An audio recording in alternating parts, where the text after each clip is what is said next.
सभी का एक बार फिर से बहुत बहुत स्वागत है। तो आप देख रहे हैं कि चुनावी सरगर्मियां काफी ज्यादा तेज हैं और इस समय हम रामगढ़ कॉन्स्टिट्यूंसी में हैं। तो रामगढ़ कॉन्स्टिट्यूंसी से कांग्रेस के उम्मीदवार यशपाल कुंडल जी मौजूद हैं। आज इनसे भी जानने की कोशिश करते हैं कि रामगढ़ को लेकर क्या ये कहना चाहते हैं, क्या विजन है रामगढ़ के।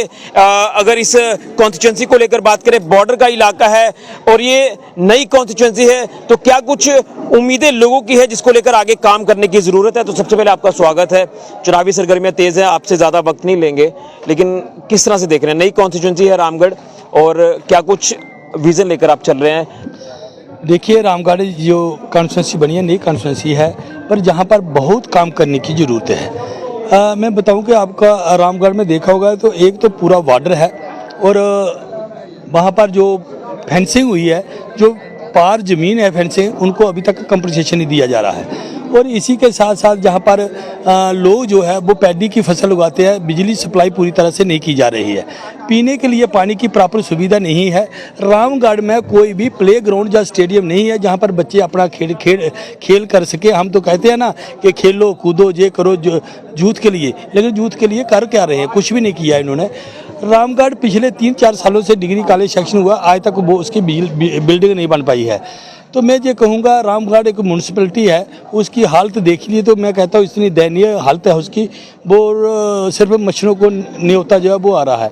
तो जहाँ पर किसानों की समस्या है, नौजवानों की समस्या है, हम तो कहते हैं कि बीएडीपी का इनको बेनिफिट दिया जाए, लेकिन नहीं मिल रहा है। एक्चुअल लाइन ऑफ कंट्रोल का बेनिफिट नहीं, एएलसी का बेनिफिट नहीं मिल रहा है। तो ये सारी चीज़, इन पे काम करने की ज़रूरत है। और इसी के साथ साथ जो हमारा राजपुरा इलाका है, जहाँ पर एक पंचायत हमारी धर्मोचक है, उसका एक गाँव है सद्देचक, और ये चलानी चचवाल जो इलाका है, इसका बहुत सी ज़मीन है जो फेंसिंग के पार है, लेकिन इन लोगों को ना तो कंपनसेशन दिया जा रहा है, ना इनका कोई वन टाइम सेटलमेंट इसके लिए किया जा रहा है। तो मैं ये कहूँगा, और तीसरी जड़ी बड़ी समस्या इन लोगों की है, जहाँ पर स्पेशल रिक्रूटमेंट यूथ के लिए होनी चाहिए, क्योंकि जो लोग बॉर्डर पे रहते हैं, कोई साधन तो कोई और है नहीं है, तो बॉर्डर के लोगों को स्पेशल जो रिक्रूटमेंट इनके लिए होना चाहिए। और इसी के साथ साथ जो हमारी छोटी छोटी कनाल्स हैं वो लास्ट तक नहीं पहुंच पा रही हैं।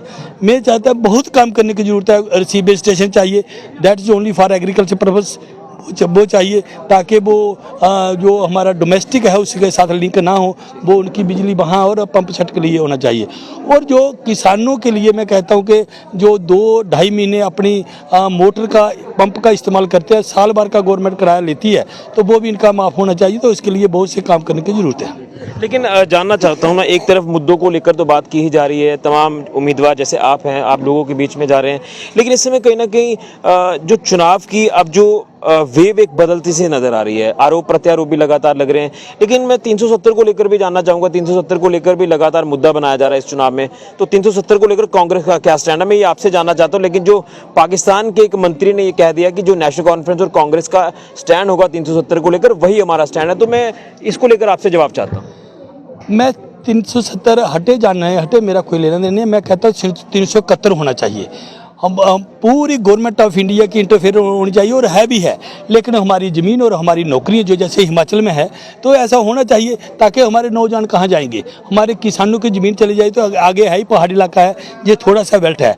तो मैं कहता हूँ नौकरियाँ और हमारी जगह जो है वो हमारे नौजवानों के लिए होना चाहिए। 370 जाए, हमें कोई लेना देना नहीं है, पर 371 जो है वो इम्प्लीमेंट होना चाहिए। जगह और हमारी नौकरी जो वो मुफैज। लेकिन मैं उस तरफ से ये बयान आया है, तो ये कांग्रेस और नेशनल कॉन्फ्रेंस के स्टैंड को लेकर ये कहीं ना कहीं ये सारा बीजेपी का तना बुना बना है। मैं कहता हूँ अगर पाकिस्तान नहीं होता तो बीजेपी पॉलिटिक्स कैसे करती? ये कोई भी बात आती है Pakistan, that is only politics. Pakistan का मंत्री क्या कहता है हमें कोई दिन लेना देना नहीं है, लेकिन पाकिस्तान से मिलिट्री आ रही है, उसके लिए क्या किया? आधा चाइना अंदर आ गया, उसके लिए क्या किया? रोजाना जब मनमोहन सिंह प्रधानमंत्री थे तो ये कहते थे कि कमज़ोर प्रधानमंत्री है। अभी तो हमारे हीरानगर और रतनपुर सरारा और जहाँ पर पैया मेला, जहाँ भी मिलिटेंट आ गए हैं, आए दिन लोगों को मार रहे हैं, हमारे फौजी शहीद हो रहे हैं। अब क्या करें? कितने इन्होंने कश्मीरी पंडित कश्मीर में जाकर बुलाए, कितने लोगों को नौकरी दी? हर साल 2 करोड़ नौकरी देने का वादा करते थे। कोई भी बात आती है पाकिस्तान, हमें क्या लेना देना पाकिस्तान से? लेकिन आप भी सत्ता में रहे हैं, आपने क्यों नहीं कश्मीरी पंडितों को यहाँ पर रिहेबिलिटेट किया? देखिए हमारे टाइम में बड़े बड़े वहाँ पर वो बनाए गए, उनके लिए रहने के बंदोबस्त बनाए गए, लेकिन हमने कभी इशू नहीं बनाया। हमने ये नहीं कहा कि आप लाल किले पे तिरंगा हो रहा है, अगर लाल किले पे झंडा लगा सकते हो, अगर मोदी साहब उधर योगा पढ़ सकते हैं तो मैं कहता हूँ कश्मीरी पंडितों को भेजिए। अगर आप कहते हैं उधर चिड़ी तक नहीं मारी जा रही थी, ये क्लेम करते हैं, हमारा माहौल साजगार बना हुआ है, अगर सुप्रीम कोर्ट नहीं कहता तो आज तो इलेक्शन भी नहीं होनी थी एमएलए की।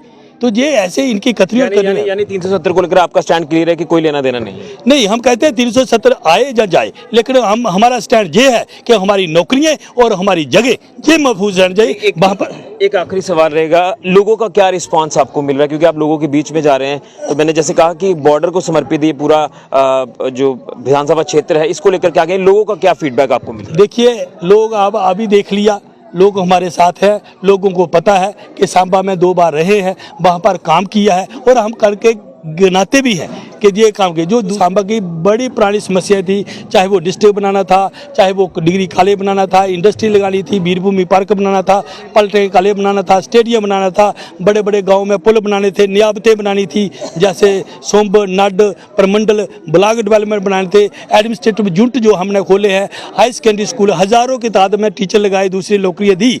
तो हमने काम की है, वो दूसरे लोगों को पता है कि ये लोग काम करने वाले हैं। चलिए, लेकिन ये जो इश्यूज गिनवाए जा रहे हैं, क्या इसको लेकर काम किया जाएगा या फिर वही जो चुनावी कह सकते हैं कि वादे ही हमें देखने को मिलते रहेंगे?